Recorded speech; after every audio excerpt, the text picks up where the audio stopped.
Hello and welcome to the Best Today podcast. I'm Shantae Grant. Y'all, this is a part tour in a sense. Last week in episode 17, I talked about the negativity bias. So if you have not listened to episode 17, please stop and go back and listen to episode 17 because it defines what the negativity bias is. We mainly identify the problem in episode 17, and today we begin the conversation on how to actually address and overcome it. So today's episode won't make sense or be as effective without listening to episode 17. So just wanted to make sure I put that right at the top so you won't listen if you haven't listened to 17. I also love to add at the top of the podcast that this podcast, of course, is a part of the Best Today company, the Best Today brand, where we are on a mission to equip you with resources to help you be proactive and intentional with your time so that you can live a life of intention. And we do that heavily focused on being intentional with your planning and routine. We believe that planning and routine should connect to who you are, who you want to become, and what you want. And so because of that, we find ourselves talking a lot about how to even get clear on that, who you are, who you want to become, what you want, and really how to show up as your best one today at a time. And that's what we're in the mission of, or in the business of doing at Best Today. That's what this podcast is all about. If you haven't listened to episode 1, I want to highly encourage you to listen to episode 1. It talks about what do we mean by the term best today, because you may hear that and think one thing and it could be inaccurate. And we want you to be, in the know. We want you to know what we mean by the words that we use here at Best Today. So now let's talk about 5 things. That's what we're going to talk about today. 5 things that you can do to overcome the negativity bias that we talked about last week. So as a reminder, last week we talked about why negative thoughts and experiences tend to carry more weight in our minds, in our bodies, in our lives. And we learned that this isn't just because humans are weird. There's actually a scientific reason, and that is known as the negativity bias. And that negativity bias is our brain's tendency to overemphasize and hold on to and even make more space for negative experiences, in contrast to the amount of weight is given to positive experiences. You know, we as humans are more likely to believe negative information over positive information. We're more likely to remember and store negative experiences over positive experiences. And we are more likely to give energy and space and time to negative experiences and thoughts than positive, which sounds really sad and like a complete bummer when you think about it.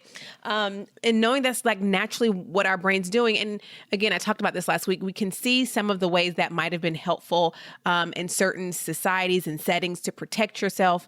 But in present day, it does far more harm than good.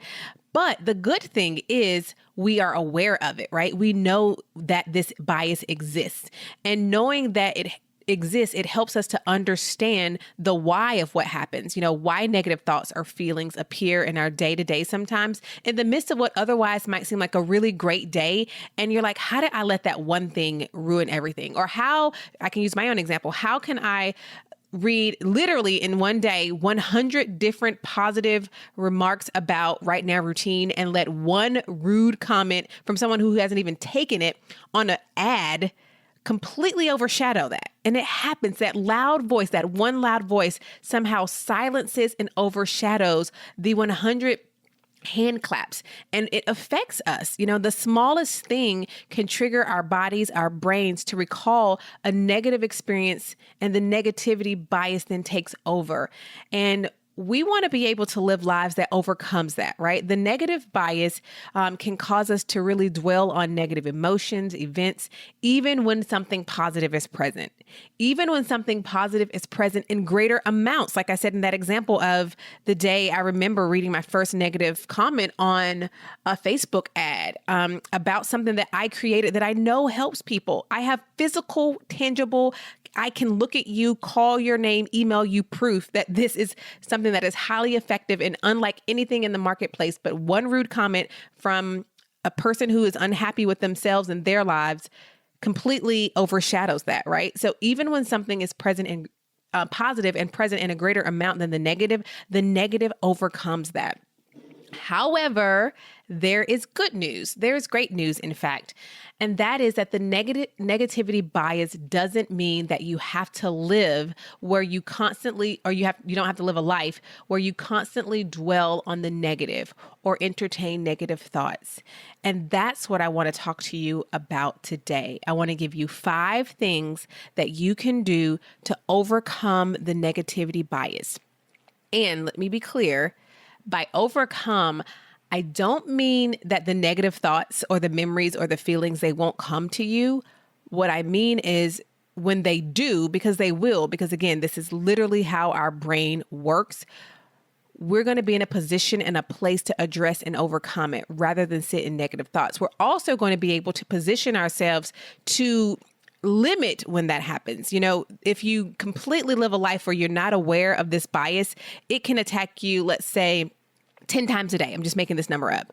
But what I'm saying is we're as human, our human experience won't allow for that number to be 0 in a year. Let's say in a year's frame, in any time frame, it's not going to be, this is never going to happen. The negativity bias isn't going to show up.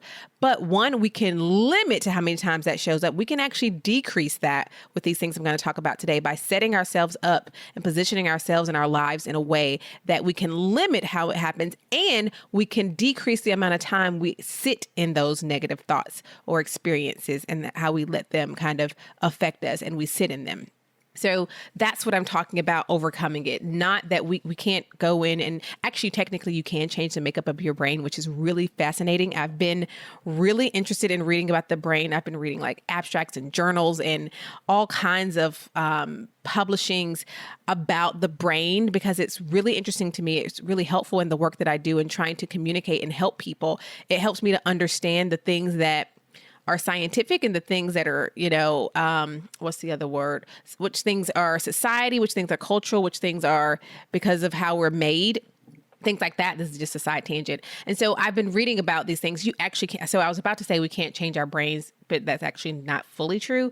But what I was basically the point there is we can't escape the negativity bias 100% of the time, but we can overcome it 100% of the time. Boom. That's what I wanted to say. And I also want to put this caveat out there just to be clear that I am not a medical professional. So please note, first of all, I'm not talking to those of you who may be suffering from like severe medical issues, severe depression and things like that. That's not what we're talking about. Regular life and regular, negativity bias. So I am not a medical professional. So please note that if you need professional help when it comes to dealing with negative thoughts, suicidal thoughts, anything like that, please seek professional help and please do it without any shame. Your mental health is important, and I'm very proud of you for getting the help that you need if that is you. Okay, everybody else, let's talk about these 5 things that you can do to overcome negativity bias. And you're going to notice there's some overlap in these. And that's what I love about it because it really makes these doable and you can see how they thread together to really, if we can master these one at a time, I know that we together can overcome the negativity bias. Wherever it is in your life. I know for some of you, it's a very present, heavy thing. And for some of you, it's not as heavy or present. It's not a thing you struggle with on a day-to-day basis, but wherever you fall on that spectrum, these 5 things will help you to overcome the negativity bias. Okay. So let's get started with the first thing. And I also say that these are in no particular order.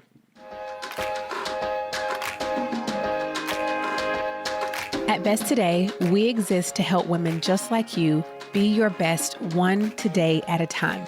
So each week on the podcast, we are going to highlight your stories and your voices. So let's see what's in the inbox today. I am Valerie, and I have started to use my Best Today guide, and it has been a complete game changer for me. Planners don't work for me, and I was in search of something that I could start my day with purpose and not just a to-do list. And the Best Today guide does exactly that. In addition to writing down the things that I need to do that day and completing those things, it also gives me the opportunity to plan my day the night before, complete game changer for me. And also, it wakes me up to questions about how I want to plan my day. It gives me the opportunity to plan my day and how I want it to look, and not just how my list wants it to look. And so this has been a complete game changer for me and a complete mind shift. And for that, I am so thankful.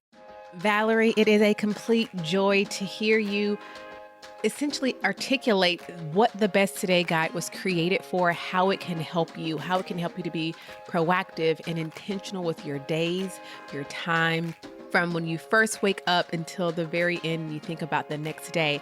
I just loved hearing that. So thank you so much for sharing your story with us. And if you want to find this peace and this help that Valerie talks about with the Best Today Guide, you can learn more about the Best Today Guide by going to besttodayguide.com. We have videos showing you inside of the Best Today Guide, everything you need, reviews, questions answered, and more at besttodayguide.com. Go and order your Best Today Guide today. Number 1, identify the common things that come up for you. So when most of us experience negative thoughts, negative self-talk, or something happens in any setting, usually you're aware of the things that kind of may set you off. So for instance, if every time you're around a certain person or in a certain setting, you remember a negative experience, or you have negative thoughts, or you find yourself, basically, the common places where when I'm here, or when I'm talking about this, or when I'm around this person, or when I read this or watch this, that I feel the negative thoughts come in. I hear the negative self-talk. So when I am thinking about this, look for those common areas, because I want you to be intentional and proactive and know what we're going to do is come up ahead of time with how you're going to respond to it. And we're also going to work on what needs to be done to repair the root of that negative thought or that negative thing you're holding on to, negative experience or narrative. Because if you know, okay, it's this thing every time I'm over here, every time I do this, or every time I try to do something new, I hear myself saying, I can't do that. You can't do that. Remember that time you tried to do that thing? Or whenever you make a mistake in this setting, whenever I say something that's not right at work and I get a look from someone, I dwell on that all day for the rest of the day at work or for the rest of the week at work. Identify the common places where this is happening for you. That's going to require you to be present and to actually be aware of what's going on and what's happening when those negative thoughts come your way consistently. So the first thing is we're going to make note of those. You're going to write those things down and start keeping track of what those things are. And then we're going to say, okay, if I know when this, and this happens, this is when I tend to really can feel the negative vibes, the negative thoughts or whatever. Like I beat myself up or whatever that might look like. One, we're now aware of the commonalities and when that happens. Two, we're going to say, okay, because I know this tends to happen around this time. The first part of that is I'm going to go on and build in how I'm going to respond to that. Respond doesn't mean verbally to someone else. It could be when this happens, I know I'm going to step away and I'm going to take 5 minutes. This is just giving an example. And I'm going to sit and I'm going to breathe, or I'm going to sit and I'm going to journal, or I'm going to sit and I'm going to do this thing that I know to do to get me back to get me out of sitting in that negative thought, that negative feeling, that negative self-talk. And so when it happens, rather than sitting in it, you're like, oh, I already know. I said, when this happens, I'm going to do this. When this happens, I'm going to do this. So what you're first doing is being aware of when it happens because of the commonality. If this applies in any of your, and for everybody, I believe you'll have this. And then you're going to have given yourself something on the front proactively. This is what I'm going to do when that happens. That's the first part, just in the initial part of dealing with it. But then this is how we overcome it. What is the root of that? Why is it in this setting that this thing keeps bothering you or it holds on to you? So the example I gave an example in episode, I think 17. Yeah. Where I talked about where I was on a call and I didn't say something about vision, and someone again, just made a point like, oh, I just knew you were going to say something about vision. And for me, I harped on that. It's like, man, I should have done that. And it's like, well, why did that bother me so much? Was it because I wanted my answer to be perceived as perfect or the best? I won't say perfect because I know I wasn't doing that, because perfect is subjective. And therefore it's not something that I aspire to. So what was that? So for me, that would have looked like, why did it bother me that someone thought I was going to say something that I didn't say?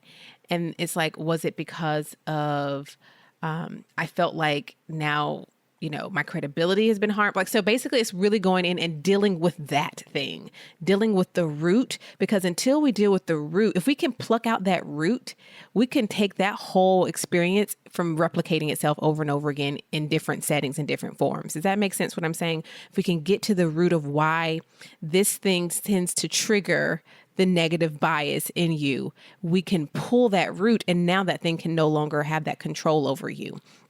And so this one takes some time and space. But again, this one also is a thing we can do if we can first we figure out how to kind of almost respond to it immediately by saying, okay, I already know that when I do go into this situation, when this happens, the negative bias is strong. It brings me back to remember when. So this is what I'm going to tell myself. This is what I'm going to do when this happens. That's just the first part to get us through that.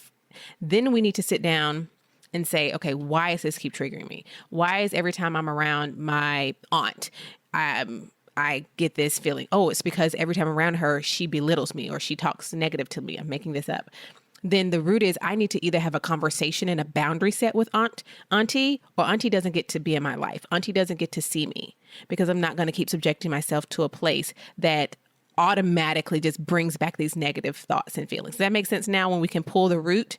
So that's number one. Number two, similarly, is to know your weak areas. There are some areas where we are more confident and we can much more easily deal with the negativity bias. But there are some things that are way louder and harder and more impactful that we might fight against. And so if you can identify those areas, the areas where it's really tough, where you're like, man, I tried. I try to do all the helpful things and step away and all this, but it's this, when this happens in this particular instant, it's the one that beats me up. That's what I'm talking about. Know where those things are. And what we have to do here is build up a well of truth. And again, we still need to do the work to repair, like, what is the root of this negative thing? Like, why is it this thing that is so triggering or effective in keeping me in a negative place or keeping me not letting it go? Is it a story I'm telling myself? Is it a perception thing? Is it because it didn't go the way I wanted it to go? Do I need to stop trying to make things look one way? Whatever that is, there's so many instances I can't even give enough examples, but knowing your weak areas is number two. And then within knowing those, the way we deal with those is I want you to start building up a well of truth, which I want to talk more about in number three. What I mean by a well of truth is, what are the things that are actually true? And I don't want you to list one or two things. I want you to think of a well when you dip that bucket down in the well. Not that I've ever done this in my real life, but I'm going off what I know. And you have like this depth and then you pull up the water. I want you to have a depth of truth, this long space of truth where you can say, I guess I'll give an example. I had no examples in my notes. That's not helpful, Shantae. But let's just see what I can come up with at the top of my head. But let's say yours is, we'll use the same thing with the auntie who always brings up, let's say you were whatever as a child, or you had let's say you had a drug addiction and you're an older adult and now you are completely free of the drug addiction and that's not a part of who you are anymore. It may be a part of your story in telling the story of overcoming, but it's not that. But they still see you as that. And so whenever you go and visit, you see yourself as that again. You need to build up a well of truth. You need to remind yourself who you are today, what you have overcome. You need to remind yourself, I am not my worst day. I am not the mistakes I've made in the past. I'm not the wrong choices I've made in the past. I am a person who is strong and competent and healthy and recovered, and like a huge well of truth. And the more you build that up, it protects you from that weak place. It's not even a when this happens in this place, I go to my well of truth. It's if you build that well of truth, it almost, maybe I'll call it a wall of truth because, oh yeah, let's go with that. A wall, because it builds that up so that there's not even space to let that negative in, because you are so clear on who you are, on what the truth is that stands, that the negative thought doesn't even have space to come in. And again, a lot of us have that in some areas where we're far more confident. We need to build those in the places where we're not.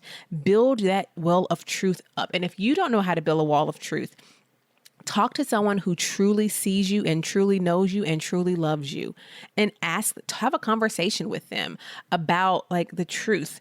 Some people, it is very hard to see yourself, but I want to make it so that it's not the case for you anymore. I want you to see yourself. I want you to know yourself and to know the true things about how fantastic and valuable and worthy you are as a human. Building that wall of truth is going to be another way to overcome it, because it prevents it from even coming through the door. Does that make sense? I always say, does that make sense? Hoping to hear back from y'all, but I realize it's going to be a while before I get to hear back from you. But that also means, yes, I want to hear back from you. So that's number 2. And number 3 is to have a truth ready. A mantra, a scripture, something ready when the negative thoughts come. I want you to use those to help you have a proper perspective, because when you remember that, okay, this is one piece, this negative thought, this negative talk that I'm telling myself, this negative story I'm telling myself, or this negative feeling I'm feeling, this is the one piece that is a part of a huge whole. I want you to remember to see the whole picture. A lot of times that negativity bias is making us think that a piece is the whole. But if you can get the proper perspective of the whole and that this is just one small piece, that in itself helps. But really having that truth ready, that mantra. And so that can look like, I've been talking a lot about, I'm doing it right now. I got this from Dr. Becky Good Inside, but you put your hand on your chest. I do that and I automatically feel a connection. Like when I put my hand on my chest with some pressure and I say the thing, and say that mantra or whatever, a saying or something, have that truth ready. I am, what are you? I am healed. I am fabulous. I am fantastic. I am smart. I am more than enough. I am competent in this area. I am not who X perceives me to be. I am, who are you? And again, this is just one example. They can be so many things. It doesn't have to be an I am. It depends on what that negative thing is that you have to address. But if you have those ready, when it comes up, you can immediately pause and put your hand. You can use scripture. Scripture is fantastic for this because, again, it's truth. We are just responding. And a lot of this, I'm saying truth, is because a lot of times these negative feelings are steeped in fear and lies. And the antidote for lies and for fear is truth. Really, really, you can't beat truth. Like truth is just like the trump card, like what is it when you play and it trumps everything else? I think that's called the trump card. I hate that word, trump. So let's use a better word. The truth is the final say. And so really, I just can't express enough having those things already at the ready, putting your hand on yourself and reminding yourself, I am fearfully and wonderfully made. I am more than a conqueror. I have victory. Whatever it is you need to remind yourself, and really making that connection with yourself, and not just saying words to say words, but like you got to say them with some power. You might not at first. You might just start kind of going through the motions. And I would rather you start going through the motions first, because doing it and saying it, but you're going to find yourself believing it, which is why repetition is so powerful. Repetition creates ripple effects. You might, and I hear people say a lot of time about the Best Today guide, oh, I'm writing the same thing day after day after day after day. It's so repetitive. And then like, oh, but one day I really believed it. I really meant it. Or I really started to see, oh, I'm writing this every day and I'm seeing this stuff come into pass. Or I'm writing it every day and I'm not doing this self-destructive thing anymore because I'm calling it out and I'm remembering, and it took 6 weeks, but I did it. And so I want you to understand the power of consistency, repetitiveness, and really just having that thing ready to just draw out the second you feel that negative thing creeping in, having that scripture ready, having that saying ready, that mantra. We have some at Best Today that we give you all, like, I choose today. When you find your mind wanting to go back and regret the past or starting to worry about the future, we just remind you here at Best Today to just say, I choose today. I choose today means I choose to be present in today. I'm not looking at yesterday because guess what? That's gone. No one lives there anymore. Tomorrow, no one lives there either, because the only way to affect tomorrow is being present in today. What I do today affects tomorrow. So I choose today. Another mantra, we say it all the time here on the podcast. This is what my best today looks like. When you want to start feeling like, oh, why am I not doing what such and such is doing, or oh, you know what? This is what my best today looks like. That's what that mantra is there. It's meant to empower you, to remind you that you get to decide what your best today looks like, and be proud of that because it's yours. This is what my best today looks like. Have those things ready for yourself. That will help you so much when that negative bias starts kicking into your life. Okay. Number 4. Oh, number 4 is a good one. They're also good. But number 4, actively look for good. Actively look for positive. Actively look for truth. We find what we're looking for. We find what's at the top of our minds. Here's an example. And this is one you've probably heard millions of times, but if it's ever happened to you, you know it's true. You get a new car, or a friend of yours gets a new car, and all of a sudden you see those cars everywhere, even in the color that your friend got it. It's not that, oh, this car is just now off and popping and everyone has one. They've always been there. The car has always been beside you on the road, but you never noticed because you hadn't given it any attention. It hadn't been a thing you gave focus or notice. Maybe you weren't even aware of it. But once you become aware of, you see that car everywhere. It's the same thing. If you are looking for something, you're going to find it. If you're looking for a reason to be upset, you're going to find it. If you're looking for a reason to be mad, to be happy, to be joyful, to be grateful, you will find it. So I want you, and this is a proactive measure. This is one of those measures I said that if we get good at this, we're going to limit the negativity bias's effect in our lives. Actively look for good, positive truth. Remember what is good and true for you right now in this time. How can you incorporate that in your days, in your mornings, in your noon, in your nights? You know, when you're writing or journaling, if you're a journaler, are you reminding yourself of what's good, what's true right now? Are you taking moments throughout your day to just say, oh, this is just a minute break. I'm going to just sit and think about, I'm just grateful to be whatever, healthy. You know, when I wake up in the morning, I think about this. When I wake up in the morning, and tell me if this is true for you too. I wake up in a bed and I'm warm, and I get up and I can stand on my feet and I can walk to my next destination. When I use the bathroom and I flush, the plumbing works. Then I go to wash my hands. I have soap. I have running water that I can make hot. I have clean towels that I can dry my hand on. I walk in a closet and I get to choose what I put on. I put on the clothes, then I get to move my body and exercise. I get to come and sit in a chair that works. The wheels work. It will hold me up, and I sit at a desk that works. I get to take out my pen and I can write. I can read. I can see. Like, if you really just pause and thought about, like, we live in a world where we get to listen to podcasts. Like, what is that? I get to sit in front of a microphone and people across the literal entire globe hear what I have to say. Someone wants to hear what I have to say. I get to listen to what other people have to say. Like, what is this? If you look for good, for positive, for something to really just be like, man, what a life to be grateful for, you will find it. Is there someone who will check on you, who texts you, who knows that, you know, where you are right now, who, if you go missing, they will notice? Like, do you love someone? Does someone love you? Like, all these things we have that we take for granted, or it just seems like it's, oh, well, that's just how it's supposed to be. If you actively look for it throughout your day, what's going to also happen is it gets infused. I'm going to tell you how I know this to be true. So I go on a morning walk. Right now, it's not winter, it's summertime at the time I'm recording this. And I've been going on morning walks, and I am just filled with so much joy and gratitude in the walk.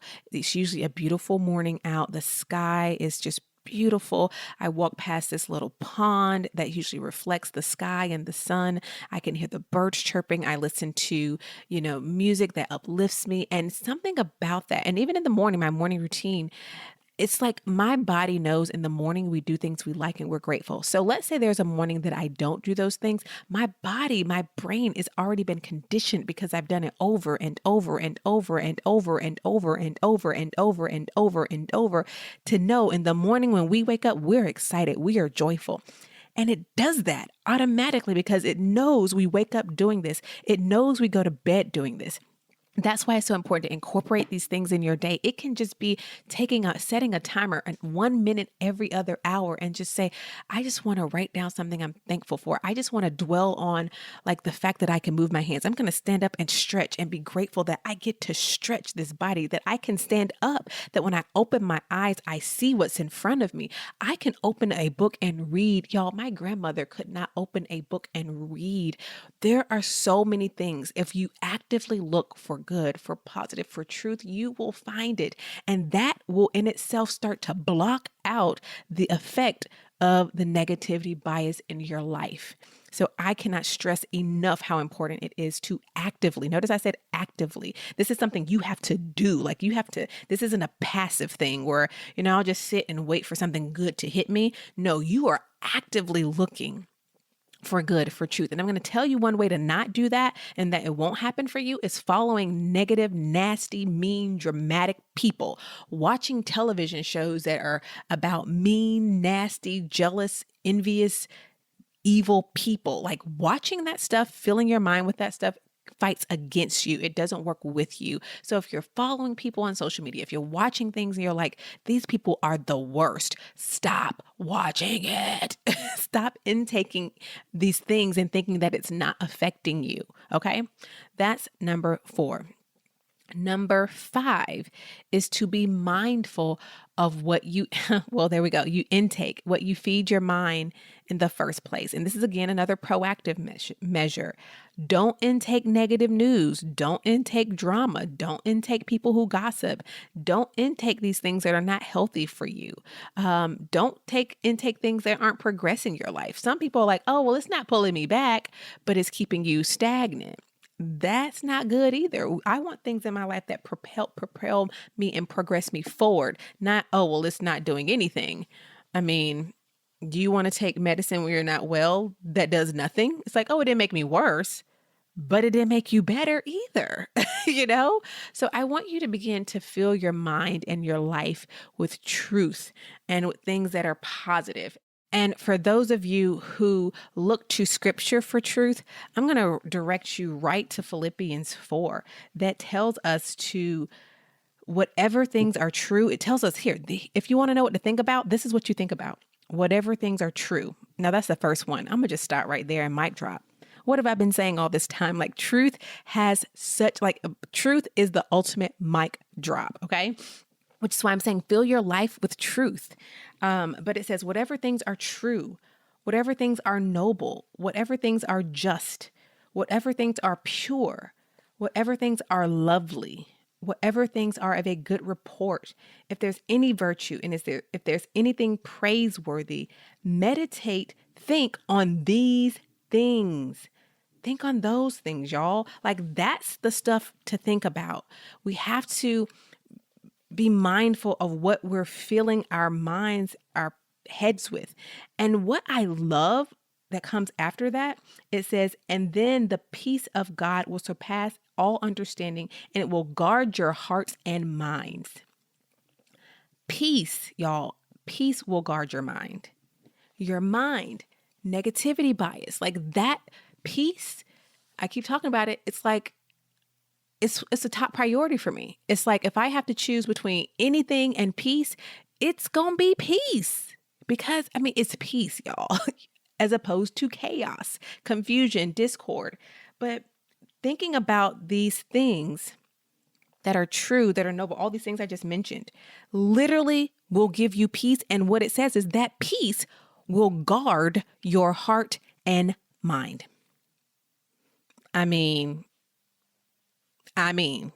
Y'all can't see me, but I have my hands up here like that. So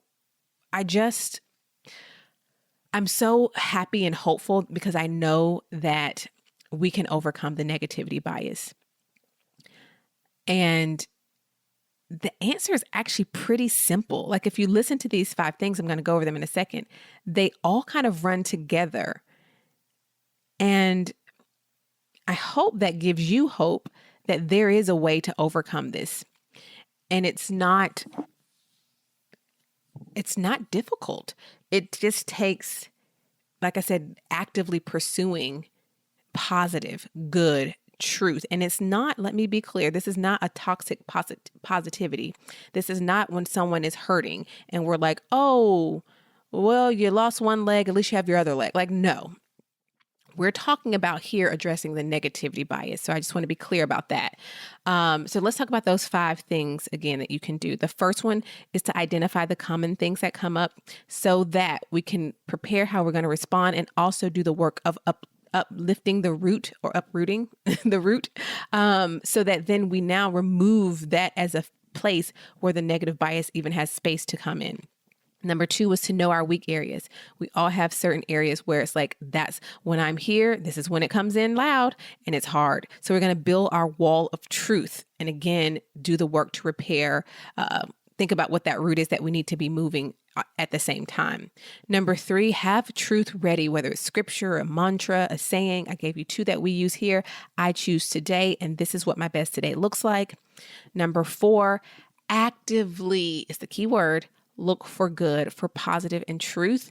And then number 5, be mindful of what you are intaking. What are you putting your mind on? What are you intaking?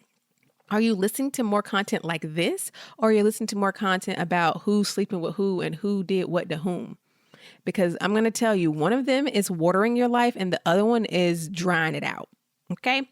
And again, for those of you who look to scripture for truth, Philippians 4:8, I want you to go and read and remind yourself of what to think about, what to think on, things that are true, things that are noble, just, pure, lovely, a good report, things that are virtuous, things that are praiseworthy, which again is why I said there's so many little things we can find along our day to be grateful and thankful for. And if we build up that reservoir, if we build up that wall, oh, there was something that just came to my mind.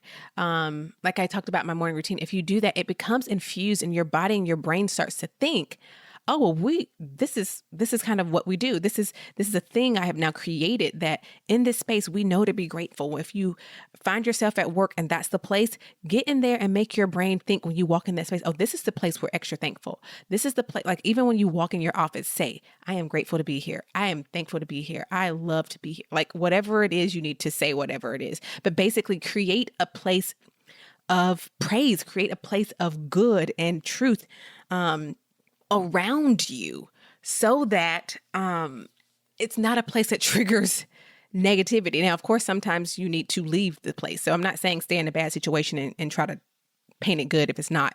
Hopefully, I'm going to speak with the hope that you all understand what I'm saying and not taking everything I'm saying and painting it outside of what it is. Because I don't want to spend time justifying it. I'm not going to spend time justifying it. I know what I'm saying. I believe you know what I'm saying. If you have follow-up questions, we have multiple ways you can reach out to us. First, by leaving a voicemail with your question at besttodayguide.com/voice. And you can DM us at the Best Today brand on Instagram 24/7. And we respond to you within our working hours. So those are the 5 ways to overcome the negativity bias. One of the common themes or common threads of what I've shared is truth. I think you heard that. Removing the negative or the unhelpful, the unhealthy thoughts is not going to do it. So not just removing negative thoughts, we have to replace them with positive truth, like with truth. And I emphasize the power and the necessity and the importance of truth over and over and over again, because it really does lay the foundation for a healthy mind. So over the next few weeks here on the podcast, I'm going to be talking about truth and focus on that foundation that somewhere along the way, a lot of people have lost. We lost belief in ourselves, stopped seeing ourselves as good, as worthy, as valuable, as more than enough just because we exist. And I want to get us back to that place. because I know that it becomes the foundation for how we view ourselves, for how we speak to ourselves, for how we treat other people, our perception, as we talked about here a little bit, how we deal with the negativity bias. A lot of that is built on how are you, like, what's your level of truth? Like, how much truth is in you, in your mind, in your heart, in your knowledge reservoir? Like, how much truth is actually there? Do you honestly know that you, yes, you I'm talking to right now, are so valuable, are so worthy, not because of a thing you have done or accomplished? Those things are great and dandy, but because you exist. And I always like to say, the thing is, the things you accomplish them because you are you. So again, it comes back to you. And none of us are exempt from the way that our brains are made up, but all of us can do something. So join me as we navigate this together here on the podcast, not only in the upcoming episodes, but really in all of our content and resources at Best Today. And if you're on Instagram, please remember to tag us at the Best Today brand to let us know what you do while you listen to the podcast. We love hearing from you, and we really appreciate seeing your tags. That's all I've got for you today. Thank you so much for being present with me for this week's episode of the Best Today podcast. Until next time, remember that you are capable and worthy of being your best one today at a time, and you have everything you need to have everything you want. So go on and shout it out as you live it out. This is what my best today looks like. I'll talk to you again in the next episode. If you enjoyed this week's episode of the Best Today podcast, you are going to love the Best Today guide. Our Better Than a Planner guide teaches you how to get clear on what you want, identify your self-destructive habits and behaviors, and intentionally create space to prioritize yourself every single day. Don't go the journey to being your best one today at a time without the Best Today guide. See inside its pages and order yours today at besttodayguide.com. Even better, when you order the Best Today guide, we gift you with your first month free inside of the Best Today membership. So what are you waiting for? We're giving you everything you need to trade busy for intention.